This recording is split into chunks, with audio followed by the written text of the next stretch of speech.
Dikshit hai, and you are currently professor of sociology from Kesharwani college Jabalpur MP।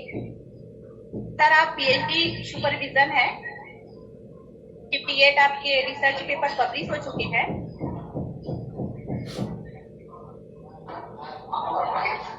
And 3 UGC project work भी complete हो चुके हैं। साथ ही आपके BA टेक्स्ट बुक भी पब्लिश है। आपके विषय सोशियोलॉजी पर यूट्यूब चैनल भी चल रहे हैं और इन अनुभवों के साथ आप हमारे महाविद्यालय परिसर में रिसर्च इम्पोर्टेंस एंड मेथड पर व्याख्यान देने के लिए उपस्थित हुए हैं। So once again very most welcome sir.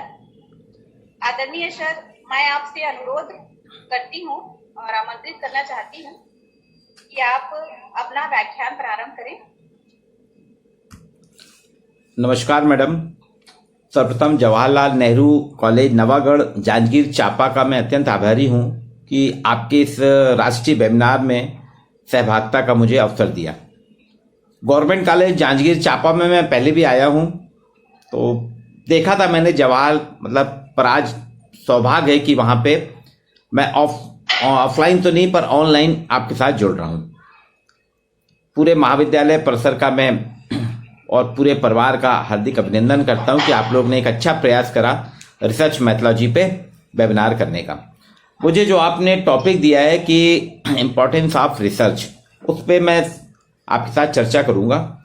Research वास्तव में क्या, एक शुरू से चली आ रही है मानव स्वभाव जो होता है, जिज्ञासु होता है। हर व्यक्ति कुछ ना कुछ करने की सोचता है और उसी खोजबीन में वो लगा रहता है कि क्या क्या नवाचार हों, क्या क्या चीजें आए। ये अंग्रेजी भाषा के रिसर्च है, RESEARCH, जिसका हिंदी अनुवाद अनुसंधान होता है। रिसर्च को अगर अपन जब बांटते हैं, संधि विच्छेद करते हैं, तो री अलग हो जाता है, सर्च अलग हो जाता है और उस आधार पे सामान्यतः कहा जाता है कि ये पुनः खोज करना है, एक बार जो खोज हो चुकी है उसके बारे में फिर से जानना। पर मेरा अपना मानना है कि रिसर्च पुनः खोज नहीं है, ये एक गहन खोज है, व्यापक खोज है। क्योंकि किसी भी नवीन ज्ञान की प्राप्ति के लिए जब हम व्यवस्थित प्रयत्न करते हैं वो रिसर्च कहलाता है। कोई भी, अभी 2 साल से हम देख रहे हैं कि एक कोविड-19 का जो वायरस आया था, उसमें आप देखिए नए नए विचार हुए, नए नए खोजें हुई, वैक्सीन भी बनी और प्रयास किया गया क्या इसका प्रसार रुक जाए। तो ये भी एक रिसर्च है। वास्तव में रिसर्च जो है, इसके जो इम्पोर्टेंस है इसलिए बढ़ जाती है अनुसंधान की, क्योंकि ये हमें बौद्धिक संतुष्टि प्रदान करता है। आप जो भी सोचते हैं किसी भी बारे में, बौद्धिक रूप से जो हम चिंतन मनन करते हैं, वो उसकी संतुष्टि तभी मिलती है जब आप उसके बारे में खोज कर लेते हैं। जैसे आर्किमिडीज, उसको भारत की खोज करना थी और आर्किमिडीज का सिद्धांत भी था, वास्को डी गामा की था खोज करना थी, चाहे वास्को डी गामा हो, आर्किमिडीज हो। न्यूटन ने भी बैठे बैठे देखा कि सेब फल नीचे गिरा, तो उसने कहा नीचे क्यों गिरा, और उसको जब उसने रिजल्ट निकाला गुरुत्वाकर्षण का सिद्धांत, तो उसको क्लियर हुआ कि ये बौद्धिक संतुष्टि मिली कि मैंने समझा, और उसके बाद ये दुनिया सबको उसने अपने रिसर्च बताई। तो वैकल्पिक नीतियां, जो ऑप्शनल नीतियां रहती हैं और विकल्प जो रहते हैं, उसके परिणाम हम जानते हैं। इसके माध्यम से समाजशास्त्र के अंतर्गत या समाज का जब हम अध्ययन करते हैं, तो सामाजिक रिश्तों के अध्ययन में कि सामाजिक रिश्ते हमारे कैसे बन रहे हैं, कैसे बिगड़ रहे हैं, उसका क्या प्रावधान है, सामाजिक रिश्ते किस तरह से समाज को प्रभावित कर रहे हैं, इन सबको जानते हैं।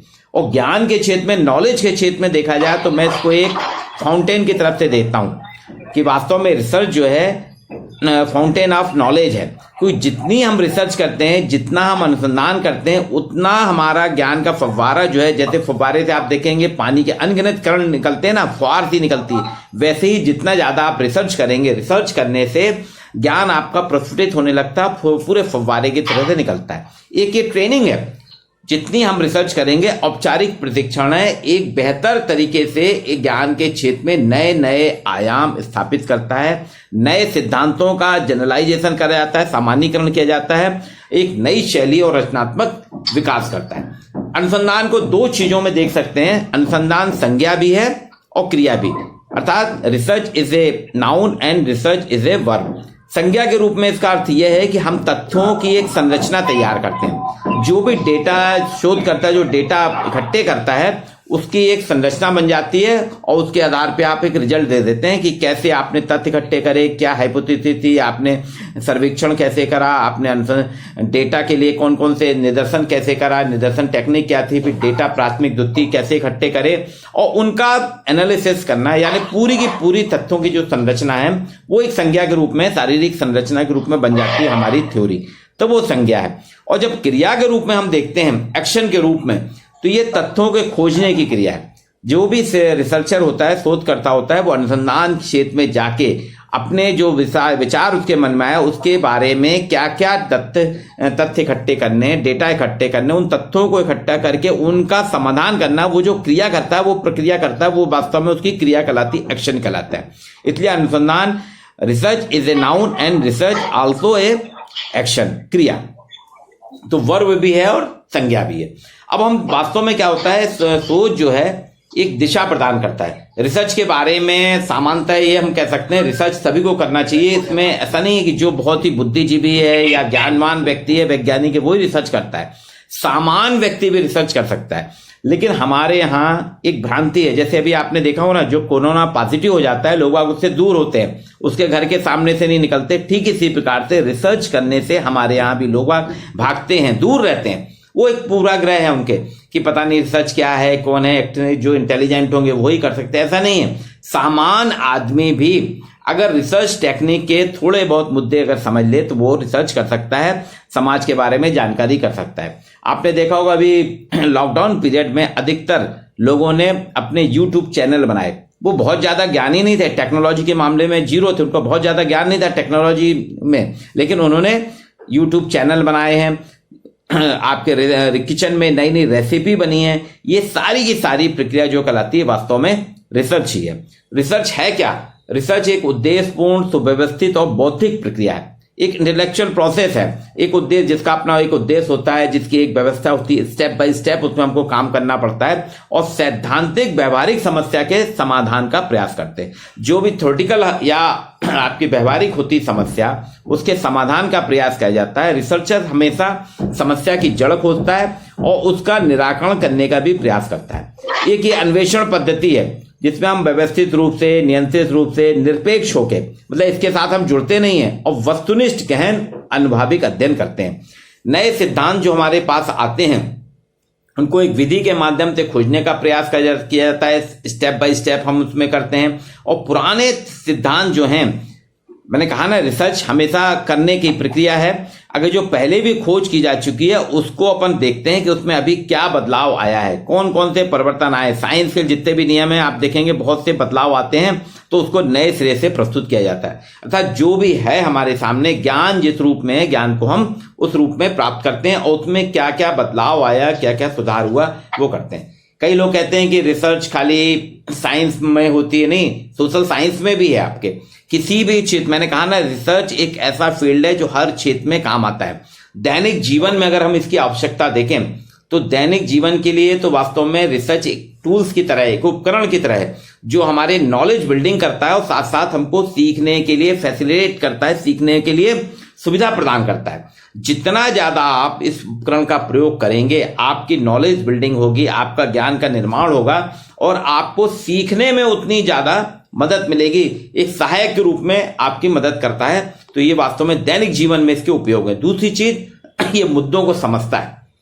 अनुसंधान के माध्यम से हम जो मुद्दे होते हैं, जो प्रॉब्लम्स होती हैं, उन मुद्दों को समझते हैं और उनको समझ के उनका विश्लेषण करते हैं, जिससे समाज में जागरूकता बढ़ती है। हम सभी देख रहे हैं कि हमने कोरोना 19 के बारे में कभी नहीं सोचा था कोविड-19 क्या है, लेकिन साफ सफाई हमारे यहाँ सदियों से चल रही थी। खान पान भी हमारा देशज खान पान था, ये हम भूल चुके थे। लेकिन देखिए, जागरूकता में वृद्धि हुई। आज हर आदमी जो है साफ सफाई से रहने लगा है, सैनिटाइजर का प्रयोग कर रहा है, मास्क का प्रयोग कर रहा है, ऑनलाइन और ऑफलाइन दोनों का प्रयोग कर रहा है। अर्थात जागरूकता में वृद्धि। जब भी कोविड-19 आया या और भी ऐसी कोई महामारियां आती हैं तो पूरे के पूरे समाज में एक बदलाव आता है। वो सिर्फ इसलिए आता है कि आप उसको देखेंगे तो उसमें इसलिए होता है कि जन जागरण में जागरूकता बढ़ाई जाती है, जन जागृति के अभियान चलाए जाते हैं। अगर रिसर्च ना हो तो जन जागरण भी नहीं होगा। दूसरी चीज, जो बिजनेस वाले हैं, हमारा आर्थिक जगत है वो रिसर्च पे ही आधारित है। आज का आप देखते होंगे जितने भी विज्ञापन होते हैं या जो टेक्निक होती है, कहाँ कौन सी कंपनी को लॉन्च करना है, कंपनी समाज में कैसे काम करेगी, उपभोक्ता तक हमारा प्रोडक्ट कैसे पहुंचेगा, वो रिसर्च के माध्यम से चलता है। रिसर्च नई नई टेक्निक लाती है। आपने देखा होगा कि लॉकडाउन के कारण अभी सबको दूरियां कर दी गई कि आप लोग डिस्टेंस बना के रखेंगे, तो बिजनेस कैसे स्टार्ट हुआ, ऑनलाइन बिजनेस होने लगा। पहले भी ऑनलाइन बिजनेस होता था, लेकिन अब देखिए ऑनलाइन बहुत ज्यादा, टीचिंग ऑनलाइन होने लगी, टेली मेडिसिन होने लगी, पर्यटन भी ऑनलाइन होने लगा, और भी बाकी चीजें जो हैं ये आपके लिए, आप जितनी ज्यादा रिसर्च करके आप देखेंगे लोग पैसा कमा रहे हैं, आर्थिक रूप से सक्षम हो रहे हैं, व्यापार को सफल बनाता है। दूसरी चीज, रिसर्च की सबसे बड़ी एक खासियत क्या है, जो भी झूठ फरेब होता है उसको अस्वीकृत करता है, उसको रिजेक्ट करता है और सत्य को स्थापित करता है। आपने देखा होगा कई बार बहुत सी खबरें ऐसी आती हैं, लेकिन तत्काल उसका रिसर्च होती है। आपके खासतौर से सोशल मीडिया में जो है, सोशल मीडिया का प्लेटफॉर्म है, चाहे फेसबुक हो या व्हाट्सएप हो, इसमें बहुत से समाचार हमारे मनगढ़ंत रहते हैं। खासतौर से राजनीतिक दलों में तो एक दूसरे दलों को, हर पार्टी के लोग दूसरी पार्टी को, दूसरी पार्टी वाला तीसरी को कहीं ना कहीं झूठे मनगढ़ंत आरोप लगाता है, और आप देखेंगे उसका रिसर्च करके तत्काल क्लेरिफिकेशन किया जाता है। ऐसे ही आपने देखा होगा कि कई बार आता है कि जियो कंपनी के 50 साल हो गए, 15 साल हो गए, इस कंपनी के 10 साल हो गए, वो सेलिब्रेशन कर रहा है, आपको ये ऑफर दे रहा है, तो तत्काल आप देखिए उसकी रिसर्च की जाती है। वो जो झूठ गढ़ा जा रहा था, सत्य के रूप में स्थापित करने का प्रयास किया जाता है, उसको धराशायी किया जाता है। अर्थात रिसर्च बताती है कि सच क्या है और झूठ क्या है, आपको उससे बचाने का प्रयास करती है। दूसरी चीज, इसमें पढ़ने लिखने के साथ साथ हमको पढ़ने के लिए भी प्रेरणा देता है, लिखने को भी प्रेरणा देता है, एनालिसिस भी करता है, और हम जो महत्वपूर्ण सूचनाएं शेयरिंग करते हैं उससे हमारे आपके बीच में एक कॉन्फिडेंस बिल्डअप होता है। आज जैसे मैं आपके साथ अपनी सूचनाएं शेयरिंग कर रहा हूं, मेरे बाद जो वाले वक्ता हैं वो कुछ और सूचनाएं देंगे, तो इससे देखिए ये 50 लोगों में, 100 लोगों में, और भी लोगों में हमारी सूचनाएं जो शेयरिंग होंगी, हमारे द्वारा दी गई सूचनाएं जब आगे जाएंगी, मैंने भी इसके लिए पढ़ा, आपको रिसर्च में इंपॉर्टेंस ऑफ रिसर्च बताना है तो मैंने इसके बारे में जानकारी ली, अब मेरे बाद आने वाले वक्ता अपनी जानकारी देंगे। हम लोग जो जानकारी दे रहे हैं, इस जानकारी से हमको एक आत्मसंतोष मिल रहा है, एक कॉन्फिडेंस हमारा बढ़ रहा है, आपका भी कॉन्फिडेंस बढ़ रहा है, प्लस हमारा भी बढ़ रहा है। ये हमारे दिमाग के लिए नर्सिंग का काम करता है, पोषण का काम करता है। जैसे भोजन हमारे लिए, शरीर के लिए स्वास्थ्यवर्धक होता है, शरीर को डेवलप करता है, स्वास्थ्य पोषण आहार के रूप में हम लेते हैं, उसी प्रकार से अनुसंधान हमारे दिमाग के लिए पोषण है। वो दिमाग को बताता है कि आपको क्या क्या करना है, किस डायरेक्शन में चलना है, किस डायरेक्शन में नहीं चलना। तो जितना ज्यादा आप रिसर्च करेंगे, जितना ज्यादा आप रिसर्च की ओर, रिसर्च ओरिएंटेड होंगे, आप देखेंगे आपको उतना ही लाभ होता है। इसके 7 रीजन है। इसकी जो आप लोग ने मुझसे कहा है ना कि जो टॉपिक दिया शोध की महत्ता, इसके 7 रीजन मैं बताता हूं। वास्तव में ये क्या करता है, एक्शन को इन्फॉर्म करता है आपके द्वारा, या कोई भी व्यक्ति जो अपना एक्शन करता है उसका मेन जो रीजन है वो आपके एक्शन को इन्फॉर्म करना है, तथ्यों को प्राप्त करके अध्ययन के क्षेत्र में हमारे नॉलेज को डेवलप करना है। ये अंडरस्टैंडिंग, जो हमारी अंडरस्टैंडिंग है वो इंप्लीमेंट करता है। ये क्यों आवश्यक है, देखिए एक तो मैंने पहले ही कहा था, शोध क्या है, एक टूल है जो ज्ञान निर्माण करता है, बिल्डिंग नॉलेज करता है। इसके माध्यम से हर व्यक्ति जहां जहां जो भी करना होता है वो अपने बिल्डिंग करता है, नॉलेज बिल्डिंग स्थापित करता है, और सीखने के लिए सुविधा प्रदान करता है। जैसे आपने देखा ऑनलाइन, इसके पहले भी चल रहा था लेकिन इतना कॉमन नहीं था, लेकिन कोविड-19 के बाद जब ऑनलाइन शुरू करा गया, हमने मोबाइल में गूगल मीट भी आ गई, जूम ऐप आ गया, बहुत सारे ऐप आ गए, इसके माध्यम से हम लोग सीखने लगे। कोई भी हम में, आप में से 2-4 लोग ही होंगे इसमें, वेबिनार में भी जितने लोग हैं इसमें से मान सकता हूं मैं कि 2 या 3% ही होंगे जो कि कंप्यूटर के विशेषज्ञ होंगे या कंप्यूटर साइंस पे जिन्होंने डिग्री ली है। बाकी सबकी कंप्यूटर से कोई वास्ता नहीं है। लेकिन आज आप देखिए, आप ऑनलाइन वेबिनार करा रहे हैं, ऑनलाइन लोग आप जुड़े हैं, मैं ऑनलाइन आपके साथ दे रहा हूं, जो कहीं ना कहीं ये रिसर्च था ना कि हमने एक टूल्स था, ये अनुसंधान रूपी टूल्स था जिसने अनुसंधान करके लोगों को जानकारी दी और हमको सीखने की सुविधा प्रदान करी। जैसे जो भी चीज हम सीखते हैं वो अगर रिसर्च ना हो उसमें तो आपको सीखने में बहुत प्रॉब्लम जाएगी। ब्लाइंड स्टूडेंट आप देखिए सब कुछ कर रहे हैं, मेरा एक स्टूडेंट है, ब्लाइंड है, उसमें सीखने की प्रक्रिया थी, तो देखिए अनुसंधान के माध्यम से उसने ब्लाइंड स्टूडेंट की समस्याओं को भी उजागर किया और सीखा भी। व्यापार को सफल बनाता है, रिसर्च में सत्य असत्य का निर्धारण करता है। रिसर्च क्या करता है, सही क्या है, गलत चीजों को अलग करता है और सही चीजों को सामने रखता है। ये प्रमोट करता है, ये वास्तव में व्यक्ति को प्रमोट करता है, स्थापित करता है कि आप पढ़िए लिखिए, और उसके साथ साथ आपके कॉन्फिडेंस को बिल्डअप करता है। इसमें एक्सरसाइज कराता है, माइंड की एक्सरसाइज होती है।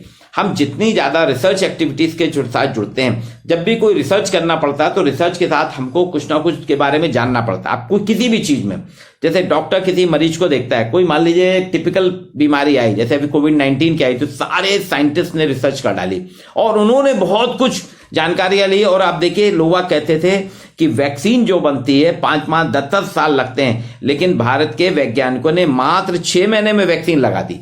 एक और रिसर्च ही की ना, पहले कहा जा रहा था कि भारत में वैक्सीनेशन होना संभव नहीं है, पर आप देखिए 130 करोड़ में 100 करोड़ से अधिक लोगों को फर्स्ट और सेकंड डोज जो है मात्र 7 महीने के अंदर भारत सरकार ने लगा ली। रिसर्च का परिणाम थे कि उन्हें टेक्निक करी, कैसे लोगों तक हम वैन पहुंचाएंगे, कैसे लोगों को लाएंगे, कैसे फर्स्ट स्टेप होगा, फिर सेकंड होगा, ऑनलाइन आपको मैसेज जाएगा, आपको रजिस्ट्रेशन कराना है। ये कहीं ना कहीं रिसर्च करी होगी ना, उस रिसर्च के कारण ही 130 करोड़ लोगों में से, जो अभी बच्चों को नहीं लगी है, बाकी 30 करोड़ जो बचे हुए हैं, 100 करोड़ लोगों को मात्र 7 महीने में वैक्सीनेशन कराना, ये हमारे अनुसंधान, हमने सतत रूप से जो रिसर्च करी है उसका रिजल्ट है। जबकि कहा जा रहा था पूरे वर्ल्ड में कि भारत में वैक्सीनेशन संभव नहीं, भारत तो बर्बाद हो जाएगा कोरोना के कारण। लेकिन आप देखिए, वेस्टर्न कंट्री, यूरोपियन कंट्रीज जो हैं, वो हमसे बहुत कम पॉपुलेशन होने के बाद भी ना तो इतनी सस्ती वैक्सीन बना पाए, ना ही लोगों को वैक्सीनेशन कर पाए। उनके यहाँ अभी भी बढ़ रहे हैं, हमारे यहाँ धीरे धीरे कम हो रहे हैं। तो ये क्या करता है कि हमको अनुसंधान जितना करेंगे, कोई भी समस्या आती है तो रिसर्चर जो है, शोधकर्ता जो, उसके बारे में नए नए खोज करने लगता। आपने देखा होगा आपके यहाँ छत्तीसगढ़ में भी, हमारे यहाँ मध्य प्रदेश में भी लोगों ने, खासतौर से जो जनजाति समाज है, जिसका मैंने कहा ना पहले भी, रिसर्च का बौद्धिकता से या बुद्धिजीवी से कोई वास्ता नहीं है। आपने देखा होगा कहा गया मास्क लगाना है, तो आदिवासियों ने जो पत्ते, बड़े पत्ते थे, उनको अपने मुंह में लगा के अपनी सुरक्षा करी, मास्क लगाते थे, वो करते थे। तो ये देखिए, बुद्धिजीवी कुछ नहीं, सब लोग अपने हिसाब से सामान्य तौर पे रिसर्च करते हैं। लेकिन रिसर्च के प्रति एक भ्रांति यह है, जैसे कोविड पेशेंट आता था ना, तो लोग उससे दूर हो जाते थे। अगर आपके कॉलेज में किसी शिक्षक को या किसी विद्यार्थी को कोई पॉजिटिव निकल आए, तो उसको 10 दिन 15 दिन ठीक होने के बाद जब निगेटिव आता है, तब भी लोग उससे दूरी रखते हैं। ठीक ऐसे ही हम लोग क्या है, रिसर्च के प्रति करें। रिसर्च बहुत महंगी प्रोसेस है, उसमें वैज्ञानिक बनना पड़ता है, पूरी दिन दुनिया छोड़ना पड़ती है, घर बार, हम उससे दूर रहते हैं। मेरा आपसे कहना है कि रिसर्च की महत्वता को समझें, रिसर्च को जानें, और उसके साथ, क्योंकि प्रोफेशनल्स और नॉन प्रोफेशनल दोनों के लिए, राइटर्स के लिए भी है। हिंदी साहित्य में राइटर्स, जो नए पुराने राइटर्स हैं, वो देखिए नई नई उनके पास कथानक आते हैं, नई थ्योरीज आते हैं, नई कल्पनाएं करते हैं। वो कल्पना के आधार पे जो थ्योरी, कहानी बनाते हैं या कविताएं लिखते हैं, वो भी तो कल्पना है ना उनकी, उसमें भी रिसर्च करते हैं। ये सत्यता का परीक्षण करता है। दूसरी चीज इसके बारे में बताता हूँ, कुछ आयाम आपको दूंगा कि कहाँ कहाँ हम रिसर्च कर सकते हैं। सबसे ज्यादा रिसर्च का प्रयोग आजकल वर्तमान में पत्रकारिता में हो रहा है। पत्रकारिता में क्या सत्य है, समाचार हमको कौन सा देना। आपने देखा सारे न्यूज चैनल, सोशल मीडिया या प्रिंट मीडिया, सब कहीं ना कहीं से अनुसंधान करते हैं। जो भी इवेंट्स आता है, उसको इवेंट्स को, उसके बारे में रिसर्च करते हैं और उसको पहले इस तरीके से प्रस्तुतिकरण करते हैं जिससे कि जन जागरण में उनके पेपर की, उनके चैनल्स की सत्यता स्थापित हो जाए। तो ये सारी चीज पत्रकारिता में होती है। चिकित्सा जगत में अगर आप, इतनी रिसर्च नहीं होती। चिकित्सा जगत में रिसर्च होने के कारण ही हमने बहुत सी महामारियां खत्म कर दी हैं। वह हमारी जो दैनिक जीवन आयु है वो बढ़ती जा रही है, आदमी का जीवन उत्कृष्ट हो रहा है। जैसे कोरोना से बचने के लिए वैक्सीन निकाली, वैक्सीन निकालने से देखिए अपने आप कोरोना का असर बहुत कम हो गया। तो चिकित्सा जगत में निरंतर अनुसंधान होते हैं, और अगर चिकित्सा जगत या मेडिकल साइंस रिसर्च करना बंद कर दे तो आपका जीना या हमारा जीना मुश्किल होगा। हम आज जो सरवाइव कर रहे हैं, हमारी जो आयु बढ़ रही है या मृत्यु दर घट रही है, जन्म दर हमारी बढ़ रही है, ये सारी चीजें बढ़ रही है, रिसर्च के कारण बढ़ रही है। जितने भी नवाचार हो रहे हैं, अब तो ये स्थिति ये है, मनुष्य कृत्रिम दिल भी बनाने की प्रयास कर रहा है कि कृत्रिम दिल भी बन जाए। आपके अंगों का प्रत्यारोपण, ये रिसर्च का ही परिणाम है। तत्काल कई अंग जो रहते हैं आपके 1 घंटे से ज्यादा उनकी लाइफ नहीं रहती है, मृत्यु पश्चात एक ग्रीन कॉरिडोर बना के तत्काल पहुंचा दिया जाता है। इतिहास में अगर आप देखें, इतिहास में क्या करता है, अतीत की स्पष्ट और वास्तविकता बताने के लिए रिसर्च होती है। बहुत पहले बहुत सी चीजें लिख दी जाती हैं, लेकिन आप देख रहे हैं कि उसके बारे में लोग रिसर्च करते रहते हैं, बताते रहते हैं और फिर बताते हैं वास्तव में उसकी स्पष्टता क्या है, वास्तविकता क्या है। तो इतिहास में, हिस्ट्री में भी होता है। साहित्य में क्या होता है, जितने भी रिसर्च होते हैं साहित्य में, विश्व का जितना भी समृद्ध साहित्यिक है उसकी विरासत हमको पता चलती है। जैसे रामायण, महाभारत, गीता, कुरान, ये सारे साहित्यिक जो हैं, ये धार्मिक ग्रंथ हैं, इनको साहित्य के माध्यम से ही इनको कई भाषाओं में बदला गया और आप देखिए पूरे वर्ल्ड में चल रहे हैं। मनोविज्ञान में भी रिसर्च निरंतर होती है जो हमारे मानव मन को जानता है। एक अभी रिसर्च हुई थी कि जो लोग जितना ज्यादा सोते हैं, मतलब गहरी नींद जो लोग रहते हैं, उनके काम ज्यादा अच्छे से होते हैं। हमारे यहाँ कहा जाता था पहले कि कुंभकर्ण बहुत सोता है, किसी को भी सामान्यतः जो सोते थे आरोप लगता था तुम तो कुंभकर्ण जैसे सो रहे हो। लेकिन नींद भी हमारे अच्छे स्वास्थ्य के लिए, हमारे अनुसंधान के लिए, पढ़ाई के लिए बहुत आवश्यक है। ये मनोवैज्ञानिकों ने रिसर्च करके अभी रिसेंटली 2 साल पहले की रिसर्च है, यूनेस्को ने भी इसको प्रकाशित किया था। ये कहा गया कि सोने से व्यक्ति ज्यादा अच्छे से अध्ययन कर पाता है, ज्ञान प्राप्त कर सकता है, पढ़ सकता है, उसकी दिनचर्या बहुत अच्छी हो जाती है। गणित में आप देखिए, गणित के जो सिद्धांत हैं, गणित जीवन की जितनी भी अनसुलझे हुए पहलू रहते हैं, जितनी भी समस्या रहते हैं, गणितीय फार्मूले के माध्यम से उनको कैलकुलेट करके बताता है कि किसकी क्या स्थिति है। तो गणित में डिजिटल इंटरनेट की खोज के कारण अनुसंधान के नए नए क्षितिज विकसित हुए। लोगों ने इंटरनेट निकाला था, तो इंटरनेट जब आया तो इंटरनेट के कारण आप देखिए नए नए आकाश हमारे सामने रिसर्च के आते जा रहे हैं, हम नए नए तरीके से खोज करते जा रहे हैं। वंशावली, जीनोलॉजी में देखिए शोध हमारे पूर्वजों का ज्ञान देता है। हमसे अभी अगर पूछा जाए तो मैं अपने पिताजी के बारे में बताऊंगा, उनके दादाजी के बारे में बताऊंगा और एक आध मतलब अपने पूर्व की 3 पीढ़ी बता सकता हूं। लेकिन अगर जेनोलॉजिस्ट से बात की जाए, वंशावली विज्ञान से अगर हम करेंगे तो हमको हमारे यहाँ के कम से कम 10 और 15 साल पहले की पीढ़ियां, जो 15 पीढ़ी पहले की, उसका भी ज्ञान हो जाएगा। आर्थिक क्षेत्र में तो मैंने कहा पैसा प्राप्ति में सबसे ज्यादा रिसर्च ही मददगार है। जितने भी एंटरप्रेन्योर्स हैं, नए नए उद्यमी हैं, वो रिसर्च ही करते हैं और रिसर्च करने के साथ ही वो जितनी ज्यादा रिसर्च करते हैं उनकी आर्थिक स्थिति और बढ़ती है। भारत में चाहे सरकारी स्तर पे हो या प्राइवेट स्तर पे, हर कोई अपने अपने व्यापार को आगे बढ़ाने के लिए नई नई रिसर्च करता है। अभी नए नए नवाचार हुए, आपने देखा होगा कि ऑनलाइन आपके फूड, जोमेटो, स्विगी, ये सब क्या है, रिसर्च है ना, कि आपको घर बैठे भोजन पहुंच रहा है। चाय के नए नए स्टॉल आए, आपको नए नए फ्लेवर्स की चाय दे रहे हैं। तो ये सारी चीजें, तो ये नवाचार है। तो आप देखिए आर्थिक क्षेत्र में जितने ज्यादा नवाचार होते हैं उतना ज्यादा पैसे का भी इन्वेस्ट होता है। अब समाजशास्त्र की बात करें तो समाजशास्त्र में हमारे सामाजिक संबंध कैसे स्ट्रांग रहेंगे, सामाजिक संबंध कैसे मजबूत रहेंगे, इनके ज्ञान, उनके बारे में परिवर्तन, शहरों में परिवर्तन हो रहा है, गांव में परिवर्तन हो रहा है, पलायन हो रहा है, बाल श्रम को कैसे खत्म करें, बधुआ मजदूरी को कैसे खत्म करें, ये सारे अनुसंधान के फैक्टर हैं। उन अनुसंधानों के माध्यम से हम सामान्यीकरण करते हैं। पॉलिटिकल साइंस में आज जितने भी चुनाव होते हैं, जितने भी राजनीतिक दल हैं, वो सबसे ज्यादा, हम आप तो जितना अनुसंधान नहीं करते, राजनीतिक दल सबसे ज्यादा रिसर्च करते हैं। वो एनालिसिस करते हैं किस जिले में, चापा जिले में कौन सी जाति ज्यादा है, कौन से वोटर ज्यादा हैं, किस जाति, तो उसी जाति के व्यक्ति को वो टिकट देंगे। किस जाति के व्यक्ति को अध्यक्ष बनाने से हमारे प्रति रुझान होगा, तो रिसर्च करते हैं। रिसर्च एनालिसिस होता है कि कहां से कैसे हम जनता के साथ जुड़ें, कौन सी टेक्निक अपनाएं, किस तरीके से भाषण बनाएं। भाषण, प्रधानमंत्री के भाषण बनाने के लिए रिसर्च की जाती है, मुख्यमंत्री के भाषण बनाने की रिसर्च की जाती है।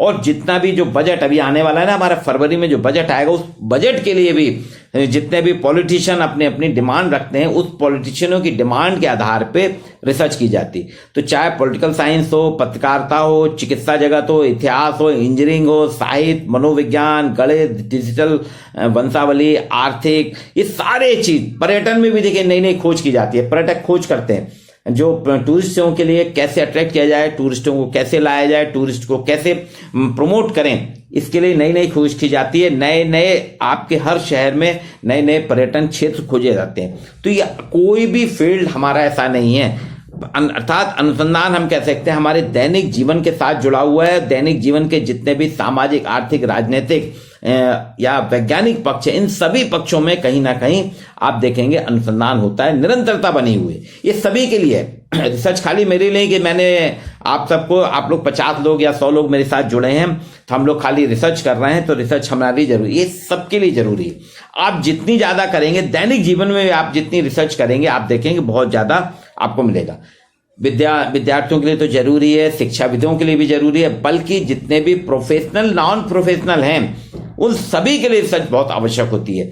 ज्ञान प्राप्ति कराती है। ये ज्ञान प्राप्ति के लिए शोध एक आवश्यक कंपोनेंट्स है।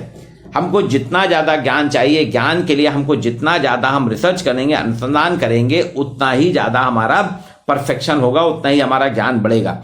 ये सततता का परीक्षण करता है, सीखने में मदद करता है, ज्ञान प्रदान करता है। तो जहां भी आपको मौका मिले आप रिसर्च करिए। कई बार आपने देखा होगा, सामान्य तौर पे पहले से लोग बात पहले जब कहीं भटक जाते हैं रास्ता, तो वो गूगल में सर्च करने लगते हैं।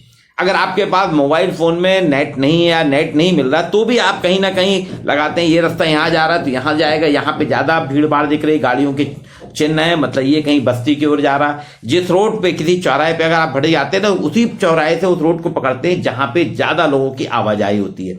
जहां कम आवाजाही होती है, आपका मन कहता है यहाँ पे लोग कम जा रहे हैं, मतलब ये वीरान में जा रहा है।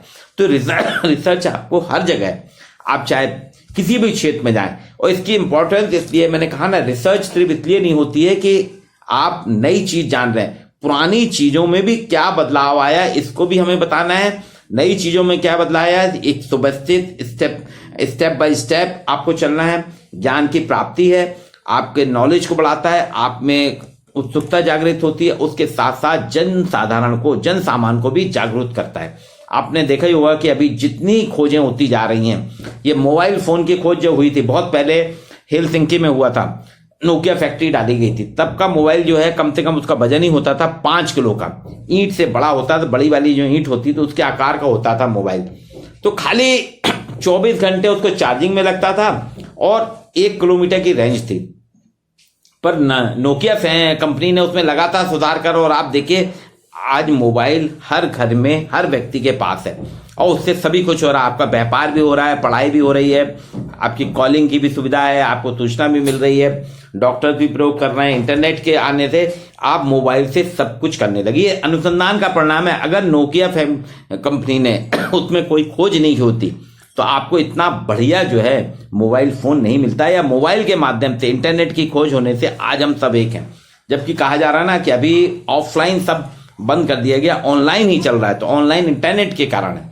आवागमन के क्षेत्र में देखिए, पहले लोग पैदल चलते थे, पैदल चलने के बाद चक्के का आविष्कार हुआ तो बैलगाड़ी बनी, घोड़ा गाड़ी बनी, फिर उसके बाद मोटरयान बना, पेट्रोल डीजल सारी चीजें आती जा रही हैं। और धीरे धीरे आप देख रहे होंगे कि आज इतना ज्यादा महत्व बढ़ गया है कि आवागमन में आपको पता नहीं चलता, 10 मिनट में कहीं से कहीं पहुंच जाते हैं। खेती में देखिए, जब देश हमारा आजाद हुआ था हमारे पास कुछ नहीं था, अमेरिका हमको लाल गेहूं देता था, लेकिन हमारे यहाँ के वैज्ञानिकों ने, कृषि वैज्ञानिकों ने इतना ज्यादा अनुसंधान करा कि आज हमारे यहाँ खाद्यान्न सरप्लस है। जो भी मतलब जहां जैसी आवश्यकता होती है, आवश्यकता के साथ ही हमारे रिसर्च शुरू हो जाती है। अगर हमारी आवश्यकता नहीं होगी तो रिसर्च नहीं होगी, लेकिन जरूरत यह है कि हम अपनी रिसर्च को सिस्टमेटिक करें, समझ के करें, उसके बारे में जान। कुछ जगह अगर रिसर्च हम गलत उपयोग करते हैं, जैसे साइबर क्राइम है, वो भी एक रिसर्च है। कुछ लोग अपराधी तत्व है ना, वो साइबर के माध्यम से आपका पूरा का पूरा बैंक बैलेंस खत्म कर देते हैं, आपका डेटा ले लेते हैं। तो वो ऐसी चीजों में हम ना करके सकारात्मक चीजों में अगर हम ध्यान लगाएंगे तो रिसर्च हमारी हमेशा फायदेमंद होगी, समाज के लिए हितकारी होगी, समाज के लिए फायदेमंद होगी। ये कुछ मुद्दे मैंने रखे हैं आपके सामने कि रिसर्च की इंपॉर्टेंस क्या है, रिसर्च क्यों जरूरी है, दैनिक जीवन में भी हमें रिसर्च करना चाहिए। खासतौर से विद्यार्थियों को, मेरा उनसे कहना है, विद्यार्थियों को अपने पढ़ाई के नए नए साधन खोजना चाहिए। पढ़ाई के लिए कैसे हम उसको अच्छे से कर ले, ऑनलाइन भी है ऑफलाइन भी है, हम खुद उसमें करें कि हम प्रश्न कैसे लिखें, हम कैसे प्रश्नों का उत्तर दें। प्रश्न अगर किसी भी तरीके से पूछेगा तो हमारे जहन में रहना चाहिए, उसका स्पष्टीकरण हम इतने अच्छे से करें कि टीचर को 10 में से 10 नंबर ही देने के लिए बाध्य होना पड़े। तो जितनी ज्यादा आप रिसर्च करेंगे, पढ़ाई के तरीके, आप तो इंटरनेट है, आपके अगर 5 पुस्तक नहीं तो आप उसमें खोजिए, एक ही प्रश्न के कितने प्रश्न बन सकते हैं, एक टॉपिक में कितने प्रकार से प्रश्नों को पूछा जा सकता है, ये सारी चीजें आपको खोजना पड़ेंगी। अगर आप उसमें अपने अध्ययन क्षेत्र में खोज करेंगे, अध्ययन में अगर जानकारी बढ़ाते हैं, निसंदेह आप अच्छे स्कॉलर बनेंगे, अच्छे शिक्षक बनेंगे, अच्छे कंप्यूटर साइंस के विशेषज्ञ बनेंगे, अगर व्यापारी बनेंगे, जितनी ज़्यादा आप रिसर्च करेंगे आप पॉलिटिशियन भी बन सकते हैं, फिलोसफर भी बन सकते हैं, तो आपके लिए सारे रास्ते ओपन हो जाएंगे। पुनः मैं जवाहर महाविद्यालय जांजगीर चांपा का अत्यंत आभारी हूँ कि आपने मुझे मौका दिया। कुछ मैं ज़्यादा आपके साथ नहीं कर पाऊंगा शेयर, क्योंकि मेरे यहाँ कुछ एक इंसिडेंट हुआ है, तो उसमें भी मुझको अभी जाना है, इसलिए आपने मुझे बुलाया, मैं आपका अत्यंत आभारी हूँ। इसमें अगर आप कुछ पूछना चाहते हैं, अगर आपकी कोई क्वेरीज हैं, कुछ क्वेश्चन, तो आप पूछ सकते हैं। आप सभी पार्टिसिपेंट से निवेदन है कि अगर आपके पास अगर कोई क्वेश्चन है तो आप प्लीज सर से क्वेश्चन कर सकते हैं।